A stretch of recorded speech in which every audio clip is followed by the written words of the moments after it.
Welcome to एडुशन। आज के इस लेक्चर में हम अपनी स्टडी कंटिन्यू करेंगे चैप्टर कंट्रोल एंड कोऑर्डिनेशन, जो कि चैप्टर्स नंबर 7 है क्लास 10 साइंस एनसीईआरटी बुक का। तो पिछले कुछ लेक्चर्स में इस चैप्टर से रिलेटेड हमने नर्वस सिस्टम के बारे में पढ़ा।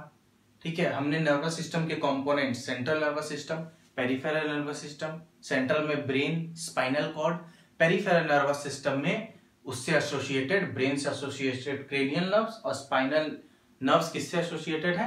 स्पाइनल कॉर्ड से। और इससे जस्ट जो पिछला लेक्चर था उसमें हमने पढ़ा था रिफ्लेक्स एक्शन के बारे में। क्या था रिफ्लेक्स एक्शन?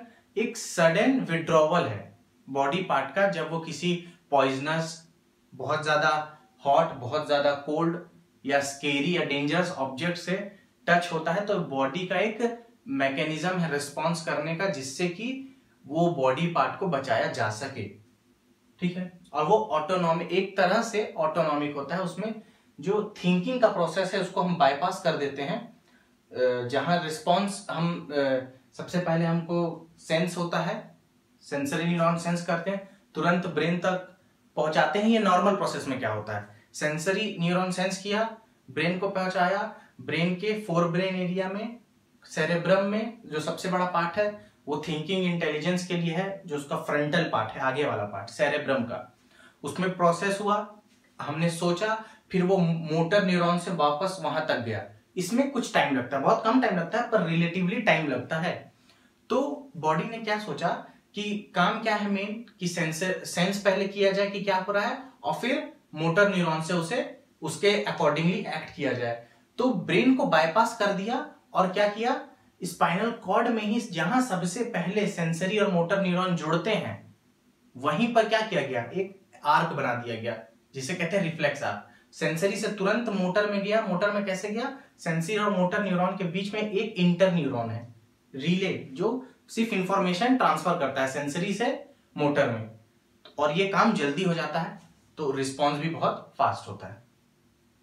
तो जो अगला आज का जो हमारा टॉपिक है वो है एंडोक्राइन सिस्टम पर। दो सिस्टम कंट्रोल एंड कोऑर्डिनेशन के लिए बॉडी में जरूरी हैं। एक नर्वस सिस्टम जो कि मेन सिस्टम है और हम उसके बारे में पढ़ चुके हैं, और दूसरा है एंडोक्राइन सिस्टम। ये नर्वस सिस्टम को असिस्ट करता है, असिस्ट द नर्वस सिस्टम। इसका काम है क्या करना? नर्वस सिस्टम को असिस्ट करना, हेल्प करना, कंट्रोल एंड कोऑर्डिनेशन। अब इसकी जरूरत क्यों है? क्योंकि मान लीजिए ये एक सेल है बॉडी में, और एक सेल तो बॉडी में है नहीं हमारे, हम मल्टी सेलुलर ऑर्गेनिज्म है, बहुत सारे सेल। तो बॉडी में ऐसी कई जगह हैं जहां पर मान लीजिए नर्व आई, ब्रेन से नर्व आ रही है, स्पाइनल नर्व या क्रेनियल नर्व आप जो भी कह लीजिए, और वो इस सेल को इनर्वेट कर रही है। इनर्वेट मतलब अपना ब्रांच दे रही है, जिससे इंफॉर्मेशन इस सेल से ब्रेन तक जाए या स्पाइनल कॉर्ड तक, और ब्रेन और स्पाइनल कॉर्ड से इस सेल तक आए। ठीक है, तो मान लीजिए इनर्वेट कर रही है, पर मान लीजिए यहां कुछ सेल्स हैं, तो जो ये सेल्स हैं, इस सेल को तो कर रही है, ये अंदर वाले सेल्स को नहीं कर रही है। क्योंकि जो नर्व्स हैं वो pin point attachment, pin point innervation, मतलब जहां है वहीं के आसपास के सेल्स को देती है, और जो सेल्स बच जाती है उनका क्या? सिंपल भाषा में बोला जाए तो नर्व सेल्स या nerves do not innervate each and every part of the body. Body के हर पार्ट में, हर सेल में नहीं पहुंच सकती है नर्व्स। तो एडिशनली इनको कंट्रोल कैसे किया जाए, इनका कोऑर्डिनेशन कैसे किया जाए, इसके लिए एक अलग सिस्टम दिया गया, एंडोक्राइन सिस्टम।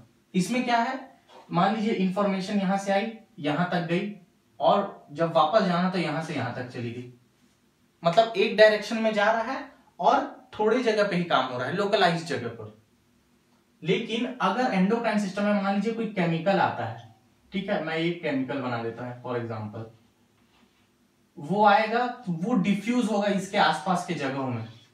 ठीक है, ये मान लीजिए एक लिक्विड में है जिसे एक्स्ट्रा सेल्यूलर फ्लूइड कहते हैं, ECF, extra cellular fluid. Extra मतलब बाहर, सेल्यूलर मतलब सेल से बाहर, फ्लूइड। ठीक है, वहां पर आके डिफ्यूज होगा और उससे वो हर सेल तक पहुंच जाएगा। ठीक है, तो जहां नर्वस सिस्टम अपना नहीं देता है सुविधा, काम करने का, वहां पर कौन काम करता है? एंडोक्राइन सिस्टम, और एंडोक्राइन सिस्टम से निकले हुए केमिकल्स या हॉर्मोन्स।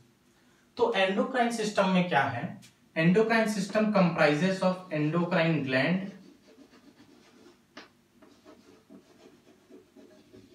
Glands plus hormones. ठीक है, एंडोक्राइन ग्लैंड्स और हॉर्मोन्स। पहले हम हॉर्मोन्स के बारे में थोड़ा देख लेते हैं।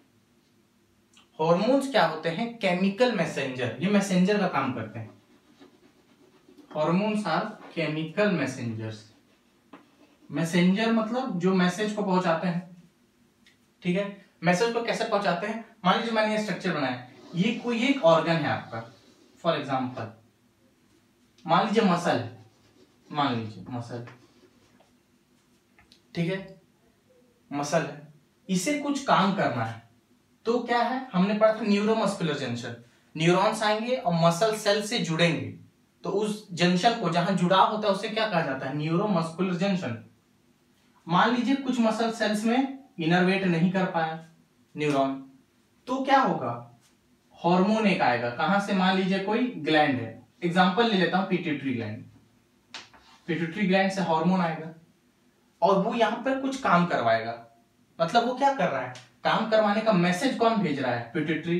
रिसीव कौन कर रहा है? मसल। लेकिन जो मैसेंजर है, जो इस मैसेज को लेके जा रहा है, वो क्या है? एक केमिकल है, और उसी को हम क्या कहते हैं? हार्मोन। तो hormone is a chemical messenger secreted by endocrine glands, ठीक है, टू परफॉर्म सम फंक्शंस। अब ये जो एंडोक्राइन ग्लैंड से सिक्रीट हो रहा है, जरूरी नहीं कि मसल पे काम करे, बॉडी के हर पार्ट पर काम करता है, और हर पार्ट के लिए अपना स्पेसिफिक अलग हार्मोन निकलता है, वो भी एक स्पेसिफिक ऑर्गन से या एंडोक्राइन ग्लैंड से निकलता है। वहां उसका सिंथेसिस मतलब बनता है वो, और सिक्रीशन वहां से उसको बाहर भेजा जाता है। तो हार्मोन हो गया एक केमिकल मैसेंजर, केमिकल है, ठीक है। अब आगे हम बात कर लेते हैं एंडोक्राइन ग्लैंड्स के बारे में। हमने पहले भी इस चैप्टर में लेक्चर्स में बात किया है कि जो एंडोक्राइन ग्लैंड्स हैं वो कैसे, मतलब ये नाम हमने निकाला। तो ग्लैंड्स हमने पढ़ा है दो तरह के होते हैं, एक तो एक्सोक्राइन और एक एंडोक्राइन, ठीक है। ग्लैंड्स क्या होते हैं? जो कि कुछ सिक्रीशन करें, ऐसे टिश्यूज, ऐसे सेल्स, ऐसे ऑर्गन्स जो क्या करें? सिक्रीशन करें, ठीक है। और उनका सिक्रीशन बॉडी में वेरियस फंक्शन परफॉर्म करता है। ऐसे ऑर्गन, सेल्स, टिश्यूज को कहते हैं ग्लैंड, ठीक है। तो जो एंडोक्राइन ग्लैंड और एक्सोक्राइन ग्लैंड कहां से आए? एंडोक्राइन सिस्टम समझने के लिए हमें एक्सोक्राइन ग्लैंड को भी समझना पड़ेगा।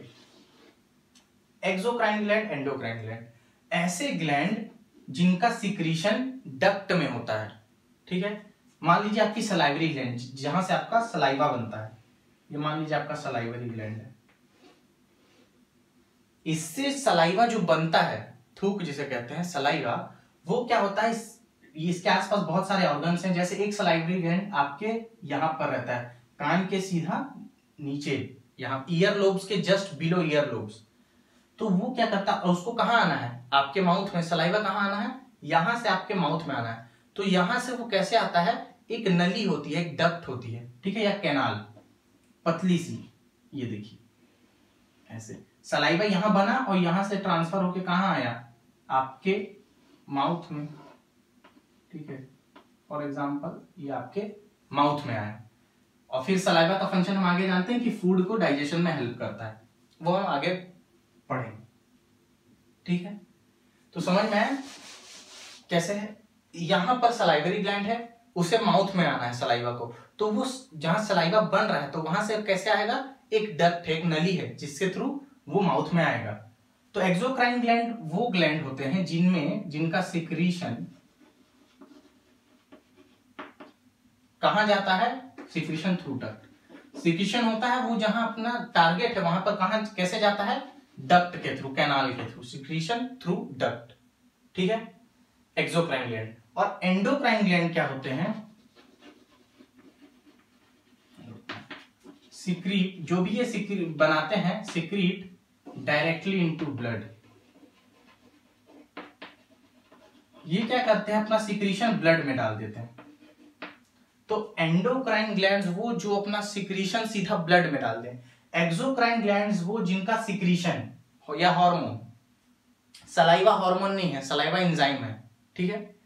तो एक्सोक्राइन ग्लैंड के सिक्रीशन हार्मोन्स नहीं होते हैं, ठीक है, एंडोक्राइन ग्लैंड के सिक्रीशन हार्मोन्स होते हैं, और ये जो भी अपना सिक्रीशन है हार्मोन को वो सीधा ब्लड में डाल देते हैं, ठीक है। तो endocrine gland secrete directly into blood, और ये सिक्रीशन थ्रू डक्ट। तो ये डिफरेंस हो गया एंडोक्राइन और एक्सोक्राइन ग्लैंड में, ठीक है। अब हम बॉडी के कुछ एंडोक्राइन ग्लैंड्स को देखेंगे और वो क्या सिक्रीट करते हैं, कौन से हार्मोन्स, वो हम अगले लेक्चर में देखेंगे।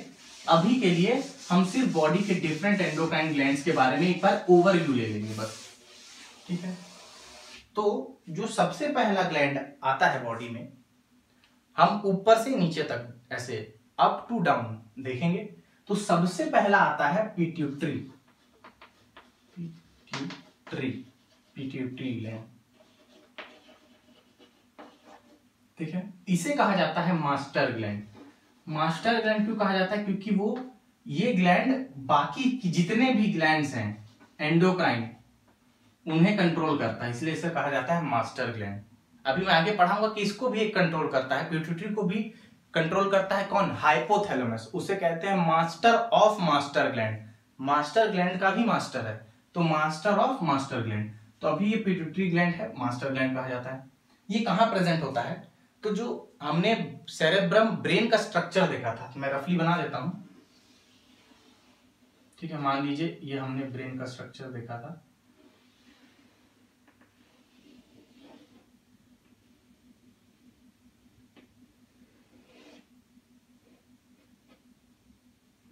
ये कुछ रफली ऐसा था, ठीक है। ये सेरेब्रम हो गया, ये सेरेबेलम हो गया, हाइंड ब्रेन हो गया, पॉन्स, मेडुला ऑब्लोंगेटा, ये सब, ठीक है। तो ये जो फोरब्रेन मैंने देखा, मैंने समझाया था कि एक हेमिस्फीयर ऐसा है, एक हेमिस्फीयर देखिए, एक हेमिस्फीयर ऐसा है, ये राइट वाला, मान लीजिए ये राइट वाला हेमिस्फीयर है, और एक सेम टू सेम ऐसा इस पे रखा हुआ है।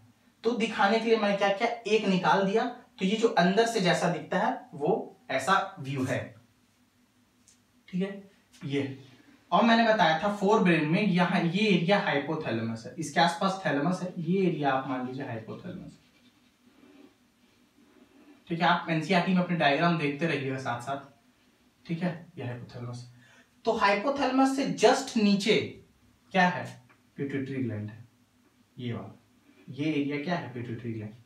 हाइपोथैलेमस के जस्ट नीचे वाला एरिया क्या है, पिट्यूटरी ग्लैंड। समझ में आ रहा है, हाइपोथैलेमस के जस्ट नीचे का एरिया पिट्यूटरी ग्लैंड, और उसका कुछ ऐसा स्ट्रक्चर रहता है,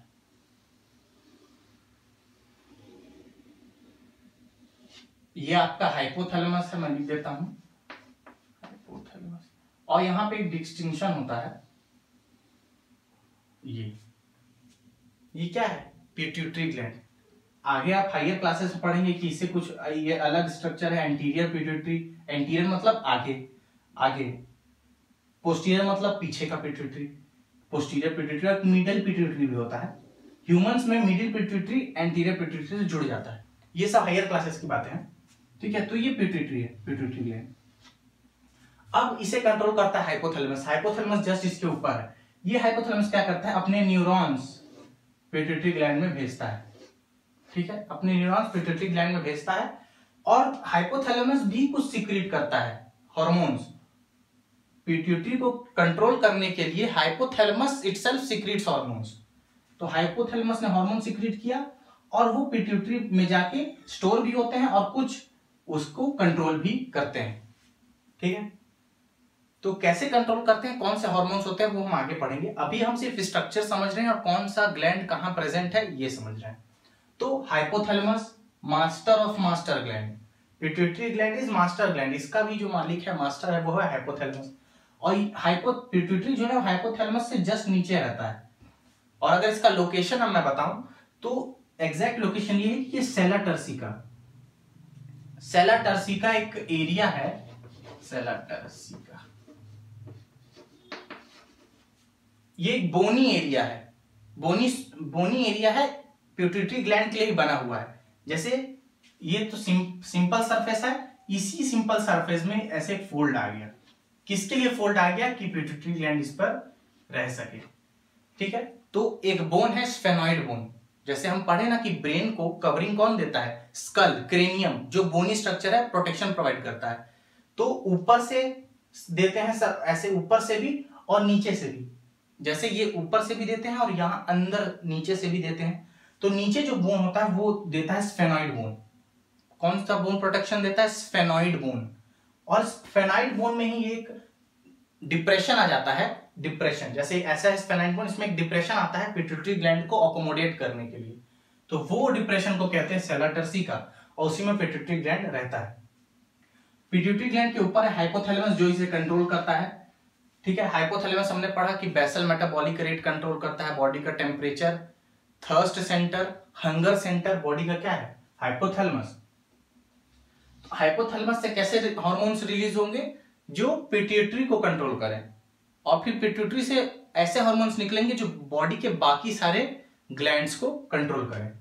ठीक है, तो पिट्यूटरी का लोकेशन हमें समझ में आ गया, हाइपोथैलेमस का समझ में आ गया। एक ग्लैंड यहां पीछे होता है, पीछे साइड, उसे कहते हैं पीनियल ग्लैंड। क्या कहते हैं? Pineal gland. पीनियल ग्लैंड जो कि फोर ब्रेन में ही जस्ट पीछे, जो कॉर्पस कैलोसम ऐसे बनता है। मैं बताऊंगा आगे फिर से जब इसके बारे में पढ़ाऊंगा। तो ये यहाँ पीछे, यहाँ पर कहीं सेरेबेलम के थोड़ा सा ऊपर होता है पीनियल ग्लैंड। ठीक है, अब आगे जो है, आगे कौन सा ग्लैंड है? तो आगे वाला ग्लैंड है थायराइड ग्लैंड। तो थायराइड ग्लैंड कहां प्रेजेंट है? ये आपका नेक है, नेक रीजन है। तो थायराइड ग्लैंड प्रेजेंट होता है जस्ट यहां, ट्रैकिया। आप देखिए, ये आपका नोज है, नोज का एयर पाथवे जो ऐसे निकला आगे, फेरेंक्स। ठीक है, फेरेंक्स के बाद जो लेरिंग्स है, जो आपका साउंड बॉक्स है, यहां पर जो आप ये छुएंगे ऐसे, तो एडम्स एप्पल, मेल में ये यहां उभार ज्यादा होता है, उससे कहते हैं एडम्स एप्पल। ठीक है, तो यहां पर जैसे मैं सामने से ऐसे, हम सामने से देख रहे हैं वो वाला स्ट्रक्चर बनाता हूं।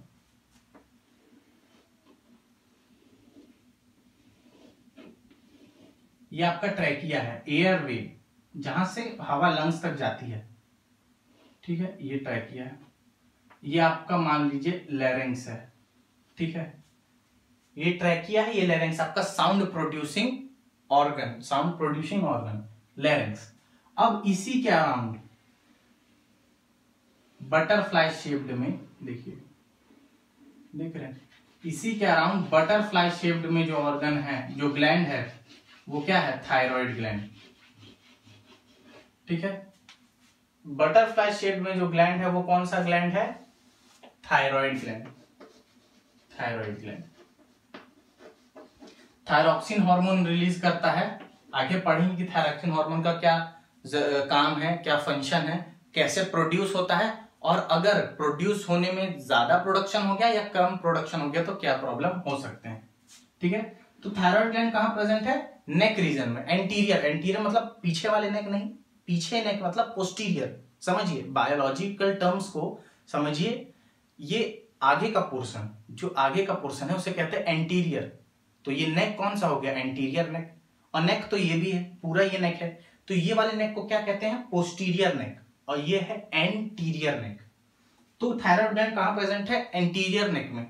एंटीरियर नेक में ट्रैकिया, जो आपका विंड पाइप है, जो आपके रेस्पिरेशन में काम आता है, विंड पाइप, ट्रैकिया। ट्रैकिया का ऊपर वाला भाग थोड़ा मॉडिफाई हो जाता है और बन जाता है लैरिंग्स, जहां से साउंड प्रोडक्शन हो। और जो साउंड प्रोडक्शन ऑर्गन है लैरिंग्स, उसी के ऊपर एंटीरियर सरफेस पे क्या रखा हुआ है? आपका thyroid gland, butterfly shaped organ या ग्लैंड, बटरफ्लाई शेप्ड ग्लैंड। और इससे प्रोडक्शन होता है थायरॉक्सिन का। क्या फंक्शन है, इसके क्या प्रॉपर्टीज है, हम आगे पढ़ेंगे। तो थायराइड ग्लैंड के बाद जो अगला ग्लैंड है इसी सीक्वेंस में, वो है थाइमस ग्लैंड। Thymus gland. ठीक है, तो थाइमस ग्लैंड एज सच उतना इंपॉर्टेंट नहीं है, पर मैं आपको पढ़ा देता हूं। तो थाइमस ग्लैंड कुछ ऐसा सिंपल स्ट्रक्चर है, इसके एक दो लोब्स होते हैं, ठीक है। वो कहाँ प्रेजेंट होता है थाइमस ग्लैंड? तो बिल्कुल यहाँ पर सेंटर पे, बॉडी के मिड लाइन में, यहाँ पर हार्ट के जस्ट ऊपर, ठीक है, हार्ट के जस्ट ऊपर। ये आपका मान लीजिए यस आपका हार्ट, ठीक है, ये हार्ट के चैम्बर्स हैं अलग अलग, ये आपका हार्ट है, ये हार्ट के जस्ट ऊपर प्रेजेंट होता है थाइमस ग्लैंड, ठीक है। और ये क्या काम करता है इम्यूनिटी में, जैसे इम्यूनिटी रोग प्रतिरोधक क्षमता में, ये रोग प्रतिरोधक तंत्र में काम करता है, इम्यून सिस्टम में। आपकी बॉडी में लिम्फोसाइट्स होते हैं, व्हाइट ब्लड सेल्स होते हैं WBC, जिसमें लिम्फोसाइट आपने पढ़ा रक्त, लाल रक्त कोशिकाएं, श्वेत रक्त कोशिकाएं, रेड ब्लड सेल्स और व्हाइट ब्लड सेल्स। तो व्हाइट ब्लड सेल्स बहुत टाइप के होते हैं, उनमें एक टाइप आता है लिम्फोसाइट्स, और उसमें भी अलग टाइप होते हैं, T लिम्फोसाइट, B लिम्फोसाइट्स। तो उनका प्रोडक्शन, T और B लिम्फोसाइट्स का प्रोडक्शन कौन करता है? थाइमस ग्लैंड, ठीक है। ये क्या है? लिम्फॉइड ऑर्गन है, ठीक है, जो कि इम्यूनिटी से रिलेटेड है। तो सिंपल हम ये समझेंगे कि बॉडी को इम्यूनिटी प्रोवाइड करने में इसका बहुत बड़ा रोल है थाइमस ग्लैंड का। और ये एजिंग से, एजिंग मतलब बूढ़ा होना, ठीक है, एजिंग से भी रिलेटेड है। कैसे? कि जब कोई ऑर्गेनिज्म पैदा होता है, जैसे ह्यूमन में देख लें, तो ये जिसका जितना इसका साइज रहता है उससे वो काम करता है, प्यूबर्टी तक काम करता है, एडल्ट होने के बाद ये श्रिंक होने लगता है धीरे धीरे, ठीक है, छोटा होने लगता है, श्रिंक होने लगता है, और फिर एक टाइम पे ओल्ड एज में आकर ये खत्म हो जाता है ग्लैंड, ठीक है। तो एजिंग का सबसे बड़ा कारण साइंटिस्ट ये भी बताते हैं कि थाइमस ग्लैंड का रिड्यूस होते जाना और एक टाइम पर आकर खत्म हो जाना, डिस्ट्रॉय हो जाना थाइमस ग्लैंड का, ठीक है। तो ये हो गया थाइमस ग्लैंड। ये क्या रिलीज करता है वो हम आगे पढ़ेंगे, ठीक है। और ये इसका एजिंग में भी बहुत बड़ा रोल है, ये हमने देख लिया। अब जो अगला ग्लैंड आता है, हम इससे नीचे जाएंगे, तो वो है पेनक्रियाज। पेनक्रियाज,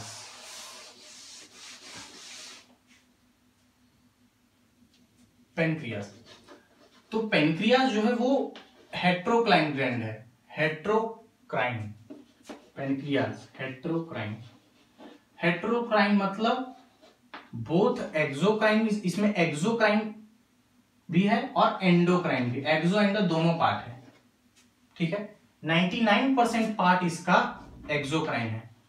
एक्सोक्राइन मतलब डक्ट से, पेनक्रिया में पेनक्रियाटिक डक्ट होते हैं जिससे डाइजेस्टिव जूसेस जो आपके खाने को पचाए, खाने को डाइजेस्ट करें, उसके लिए जो जूस निकलते हैं, एंजाइम्स निकलते हैं, वो एक्सोक्राइन पार्ट से निकलते हैं, और ये डक्ट में जाएंगे। उस डक्ट का नाम है पेनक्रियाटिक डक्ट, और वो आपके एलिमेंट्री कैनाल में फिर जाके इसको वो पोर कर देता है, वहां पे जो भी आपका फूड हो उस पे एंजाइम्स, पेनक्रियाटिक एंजाइम्स काम करते हैं, फूड को डाइजेस्ट कराते हैं।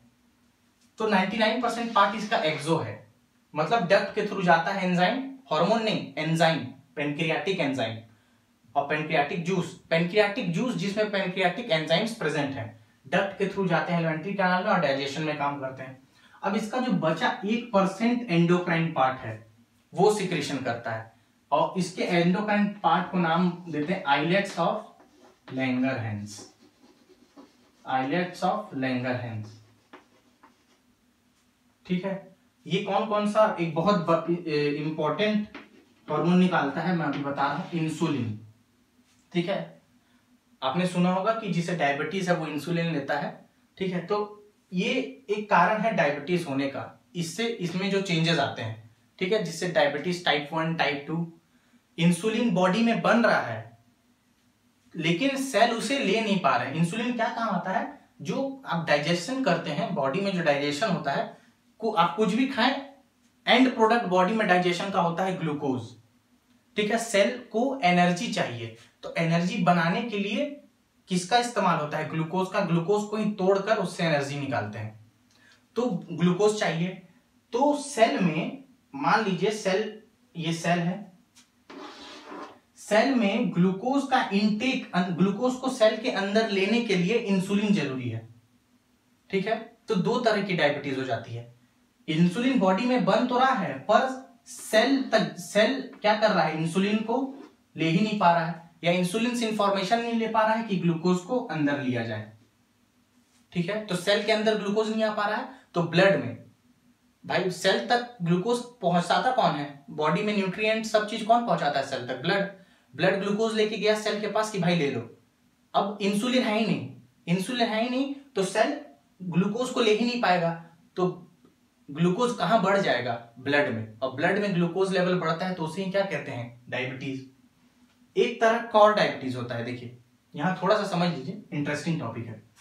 मान ली पहला क्या हुआ कि इंसुलिन बॉडी में पर्याप्त मात्रा में है, ब्लड कहां गया ग्लूकोज लेकर, जो बॉडी में डाइजेशन हुआ तो ग्लूकोज बना, ग्लूकोज ब्लड में आया, ब्लड से वो अब सेल की तरफ जा रहा है, ब्लड ही सब सेल को न्यूट्रिएंट पहुंचाएगी, तो ग्लूकोज सेल की तरफ जा रहा है, इंसुलिन भी बॉडी में पर्याप्त है। पर क्या हुआ कि सेल क्या कर रहा है, ग्लूकोज अपटेक ही नहीं कर पा रहा है, क्योंकि वो इंसुलिन को क्या कर रहा है, पहचान ही नहीं पा रहा है। इंसुलिन है पर क्या कर रहा है, सेल रिसीव नहीं कर पा रहा है, समझ नहीं पा रहा है कि क्या करना है, तो सेल क्या हो गया, इंसुलिन से इम्यून हो गया, मतलब नहीं समझ पा रहा है, तो ग्लूकोज अंदर नहीं जा पा रहा है। ग्लूकोज अंदर तभी जाएगा जब सेल इंटरैक्शन करेगा इंसुलिन के साथ। अब एक दूसरा टाइप का होता है कि बॉडी में इंसुलिन ही नहीं है, यहां तो इंसुलिन है पर सेल उससे इंटरैक्ट नहीं कर पा रहा है, और बॉडी में इंसुलिन ही नहीं है फिर भी सेल ग्लूकोज नहीं ले पाएगा, सेल ग्लूकोज नहीं ले पाएगा तो ग्लूकोज कहां बढ़ेगा, ब्लड में, और उसे क्या कहते हैं, डायबिटीज। ठीक है, तो ये तो थोड़ा सा एक मिसलेनियस अलग से इंफॉर्मेशन हो गया। अब देखिए पेनक्रियास कहां प्रेजेंट है, तो पेनक्रियास प्रेजेंट होते हैं यहां स्टमक के जस्ट नीचे, जैसे ये आपका ईसोफेगस है, जो माउथ से जो हमने खाना खाया वो ईसोफेगस से, ऐसे ईसोफेगस है, ये आपका स्टमक है, और स्टमक के बाद स्मॉल इंटेस्टाइन चालू हो जाता है, ड्यूडेनम, तो स्मॉल इंटेस्टाइन का पार्ट ड्यूडेनम यहां तक। अब पेनक्रियास कहां प्रेजेंट है, यहां पर, जहां पर स्टमक और स्मॉल इंटेस्टाइन का जंक्शन है, वहीं पर क्या प्रेजेंट है, पेनक्रियास। इसका हेड होता है, हेड यहां होता है, ठीक है, नेक, बॉडी, टेल, ठीक है, यही स्ट्रक्चर है पेनक्रियास। स्टमक के नीचे प्रेजेंट है, स्टमक और स्मॉल इंटेस्टाइन जहां मिल रहे हैं वहां पर ये प्रेजेंट है, और यहां पर बताने के लिए ये लीवर है आपका, ठीक है। एक्चुअली ये पूरे स्टमक को, जैसे ये 2D में मैं 3D नहीं समझा पाऊंगा, आप इमेजिन कीजिए, जैसे ये स्टमक है, ईसोफेगस है, लीवर पूरा बॉडी का सबसे बड़ा ग्लैंड है, ठीक है, तो लीवर और वेट भी बहुत ज्यादा होता है, लीवर पूरा इसके ऊपर है, जैसे ये स्टमक है, ये लीवर इसको पूरा ऊपर से ढक कर रखता है, ऐसे बड़ा, बहुत बड़ा ऑर्गन है, और ड्यूडेनम उसके नीचे से जाता है, और पेनक्रियास लीवर के जस्ट नीचे यहां पर रखा हुआ है। तो पेनक्रियास का लोकेशन में भी हमने समझ लिया कहां पर है, एब्डोमेन, इसे क्या कहते हैं, एब्डोमेन। आप डायफ्राम, जो रेस्पिरेटरी मसल है डायफ्राम, उसके ऊपर वाले एरिया को कहते हैं थोरैक्स, और नीचे वाले एरिया को एब्डोमेन। पेनक्रियास कहां प्रेजेंट है, एब्डोमेन में, स्टमक के जस्ट नीचे, और कहां पर, at the junction of stomach and small intestine. Small intestine का ये कौन सा पार्ट है, ड्यूडेनम, ठीक है। तो पेनक्रियास से क्या क्या सिक्रीट होता है, इंसुलिन, और एक और होता है ग्लूकागॉन, वो हम आगे डिटेल में पढ़ेंगे। पेनक्रियास के बाद अगला ऑर्गन आता है एड्रेनल ग्लैंड। एड्रेनल ग्लैंड ये लाइफ सेविंग ग्लैंड है, लाइफ सेविंग हार्मोन्स निकालता है, और जो कि इमरजेंसी सिचुएशंस में काम आती हैं। तो ये आपका किडनी, रेनल मतलब किडनी, ठीक है, मान लीजिए आपका किडनी है, जो लेफ्ट किडनी है वो राइट किडनी से थोड़ा ऊपर सिचुएटेड होता है, ठीक है, ये राइट ये लेफ्ट किडनी, दोनों किडनी के ऊपर यहां पर ग्लैंड प्रेजेंट है, उसे कहते हैं एड्रेनल ग्लैंड या सुप्रा रेनल। सुप्रा मतलब ऊपर, रेनल मतलब किडनी, किडनी से ऊपर रखा हुआ ग्लैंड, दोनों साइड पर प्रेजेंट है, दो किडनी आपकी यहां पर दोनों साइड पर प्रेजेंट है, इसे कहते हैं एड्रेनल ग्लैंड। किडनी के जस्ट ऊपर आपके एब्डोमेन में, किडनी भी कहां है, एब्डोमेन में, पर आगे साइड नहीं, किडनी पीछे साइड प्रेजेंट होती है यहां पर, और किडनी के जस्ट ऊपर प्रेजेंट होता है एड्रेनल ग्लैंड, ठीक है। तो इसका लोकेशन समझ में आया। ये इमरजेंसी सिचुएशंस में इसके हार्मोन्स बहुत काम आते हैं, फियर, फ्लाइट और फाइट, 3F ग्लैंड भी इसे कहा जाता है। एड्रेनल ग्लैंड हो गया। अब आगे देखा जाए तो कौन सा ग्लैंड बचता है, गोनैड्स। गोनैड्स। ये जेंडर स्पेसिफिक होते हैं, मतलब मेल में तो टेस्टिस और फीमेल में ओवरी। समझिए, ये रिप्रोडक्टिव ऑर्गन भी है बॉडी के। ह्यूमन बॉडी में ये रिप्रोडक्टिव ऑर्गन है। टेस्टिस, इससे क्या निकलता है? स्पर्म, और इससे क्या निकलता है? एग। यही दोनों फर्टिलाइज करते हैं तो जाइगोट बनता है, और जाइगोट से फिर क्या बनता है? New organism. ठीक है, और ये एंडोक्राइन ग्लैंड भी हैं टेस्टिस में। अभी लोकेशन बताता हूं। ये निकालता है male hormone, male sex hormone testosterone, और यहां से निकलता है एस्ट्रोजन, ये फीमेल के लिए। ये फेमिनाइन कैरेक्टर डेवलप करता है, जितने भी फेमिनाइन कैरेक्टर्स हैं बॉडी में वो डेवलप करेगा, और ये मेल कैरेक्टर्स डेवलप करेगा टेस्टोस्टेरोन। इनका लोकेशन देख लेते हैं, और इनके कौन कौन सी ये हार्मोन सीक्रेट करते हैं, क्या फंक्शन है, ये हम आगे देखेंगे। अभी इसका लोकेशन देखते हैं। तो मेल बॉडी में ये पेल्विस में सिचुएटेड है, एब्डोमेन के नीचे, एब्डोमेन के नीचे पेल्विस में सिचुएटेड है, पेल्विस। ठीक है, और ये टेस्टिस जो है स्क्रोटल सैक में सिचुएटेड है। जैसे मान लीजिए आपका एब्डोमेन, ये एब्डोमेन, उसके नीचे यहां पर ये स्क्रोटल सैक में सिचुएटेड है क्या? टेस्टिस। इसमें सिक्रीट क्या होता है? हार्मोन्स, टेस्टोस्टेरोन जो कि मेल सेक्स हार्मोन है, हार्मोन, और ये मेल कैरेक्टर्स, बॉडी में मेल कैरेक्टर्स के लिए, जैसे हाई पिच वॉइस, ठीक है, और मस्कुलर बॉडी, ये सब के लिए ये जरूरी है टेस्टोस्टेरोन। कौन सा हार्मोन? टेस्टोस्टेरोन। वहीं फीमेल के जितने भी फेमिनाइन कैरेक्टर्स हैं उसके लिए क्या रिस्पॉन्सिबल है? कौन रिस्पॉन्सिबल है? एस्ट्रोजन फीमेल में। और ये एक यहां पर बात बताता हूं कि जो ये टेस्टिस है वो बॉडी से बाहर क्यों है? क्योंकि स्पर्म प्रोडक्शन, मेल जो स्पर्म प्रोडक्शन है उसके लिए टेम्परेचर चाहिए कम, जो आपका बॉडी का टेम्परेचर उससे 1-2 डिग्री लेस चाहिए। स्पर्म प्रोडक्शन के लिए टेम्परेचर लेस चाहिए, लेस देन चाहिए 1 to 2 डिग्री। जो बॉडी टेम्परेचर है उससे 1 से 2 डिग्री कम चाहिए। तो उसके लिए क्या ऐसा अडेप्टेशन लिया गया कि टेस्टिस को बॉडी से बाहर रखा जाए। ठीक है, ये तो हो गया मेल में। फीमेल में कहां प्रेजेंट है ओवरी? फीमेल में ओवरी पेल्विस में प्रेजेंट है, और कुछ ऐसा स्ट्रक्चर है उसका। ये यूट्रस हो गया, ये फैलोपियन ट्यूब हो गया, और ये फिम्बरी हो गया, और ये आपका ओवरी ऐसे सिचुएटेड है। ओवरी से ही क्या निकलता है? एग। और यहाँ टेस्टिस से क्या निकलता है? स्पर्म। ये दोनों जब फर्टिलाइज होते हैं तो जाइगोट बनता है, जिससे न्यू ऑर्गेनिज्म, रिप्रोडक्शन इसे ही कहते हैं। ठीक है, तो ये सिचुएशन हो गया कि कहां कहां क्या सिचुएटेड है। अब कुछ 1-2 छोटे मोटे ग्लैंड्स और बचते हैं, जैसे कि वो ग्लैंड्स नहीं है, ऑर्गन है, पर वो ग्लैंड्स की तरह काम करते हैं। जैसे कि आपका gastro intestinal tract, digestive system में जो एलिमेंट्री कैनाल है आपका, ठीक है, माउथ से लेके एनस तक, तो वो उसमें जो गैस्ट्रो इंटेस्टाइनल ट्रैक्ट है, मतलब जहाँ इंटेस्टाइन के अंदर, स्टमक के अंदर भी कुछ हार्मोन सीक्रेट होते हैं। ठीक है, तो जीआईटी। आपके हार्ट के अंदर, हार्ट भी एक हार्मोन एंडोक्राइन ग्लैंड की तरह काम करता है, हार्मोन सीक्रेट करता है। किडनी ये भी सीक्रेट करती है। तो ये भी और अलग अलग प्रकार के ग्लैंड्स हो सकते हैं। तो हमने किसके बारे में पढ़ा? Hypothalamus, pituitary, thyroid, thymus, pancreas, adrenal gland, testis और ओवरी। एक और थोड़ा सा बचता है, थायराइड के अराउंड या थायराइड के पीछे साइड अराउंड पैराथायराइड। थायराइड के अलावा उसी लोकेशन में थायराइड के अलावा एक और ग्लैंड है, इसलिए कहा गया पैराथायराइड ग्लैंड। ये बॉडी में कैल्शियम मेटाबॉलिज्म, जो थायराइड है उसी के पीछे साइड छोटे छोटे एकदम पी स्ट्रक्चर, पी मतलब मटर के दाने के जैसे स्ट्रक्चर होते हैं पेयर में, वो प्रेजेंट होते हैं, उसे कहता है पैराथायराइड ग्लैंड। और ये कैल्शियम मेटाबॉलिज्म, बॉडी में कैल्शियम के कंसंट्रेशन, कैल्शियम का जो भी काम है वो कौन करता है? पैराथायराइड ग्लैंड करता है। तो मेरे ख्याल से तो मैंने जितना आपके सिलेबस में उतने ओवरव्यू दे दिया है हर ग्लैंड के बारे में। अब अगले लेक्चर में हम हर ग्लैंड के स्पेसिफिक फंक्शन और कौन कौन से स्पेसिफिक हार्मोन्स है वो पढ़ेंगे। तो आज के लिए इतना ही। Thank you.